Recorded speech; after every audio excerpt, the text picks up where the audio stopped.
If you're just joining us, here are the 8 things you need to know today. The State Fire Marshal's Office will be on the scene of a 2-alarm fire in Bar Harbor. Crews were called to the Portside Grill on Cottage Street last night. Bar Harbor's fire chief says while no cause has been determined, the fire appears to have started in one of the apartments above the restaurant.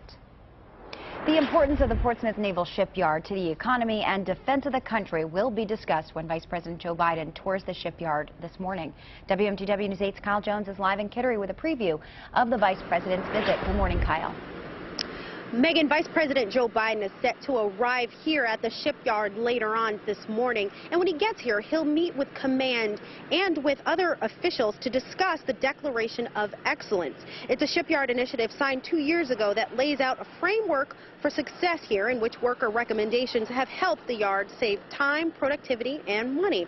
Officials also want to spotlight how vital the work here is, not just for Maine and New Hampshire, but for the country before another possible round of base closures. It's a move the Obama administration has called for, but Congress has resisted.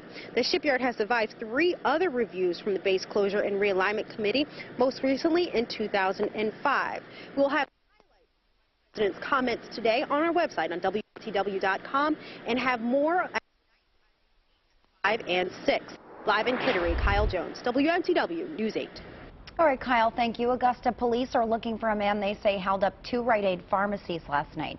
Officers say the suspect tried to rob the Rite Aid on North Belfast Avenue at around 5:40, but ran off before taking anything. Then just after 6, the Rite Aid on Hospital Street was robbed, where he got away with prescription pills.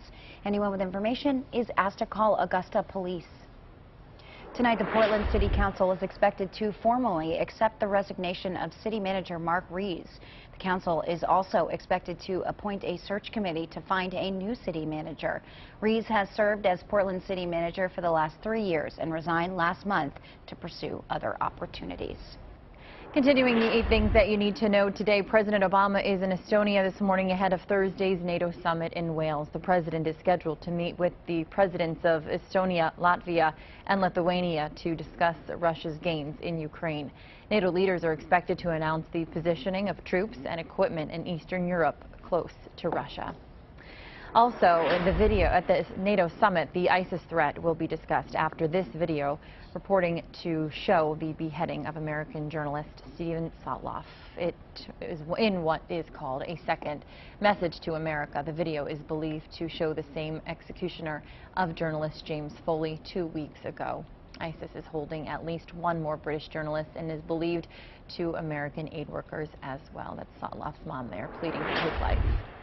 The presidents of Ukraine and Russia have reached a ceasefire agreement in eastern Ukraine. The statement released this morning gives no details on the ceasefire. Ukraine claims Russia sent troops into Ukraine to help Russian-backed separatists. Ukraine has been fighting since April. Russia rejects those claims. Well, beginning today, CVS Pharmacies will stop selling tobacco products in all of its stores. The move comes nearly a month sooner than planned.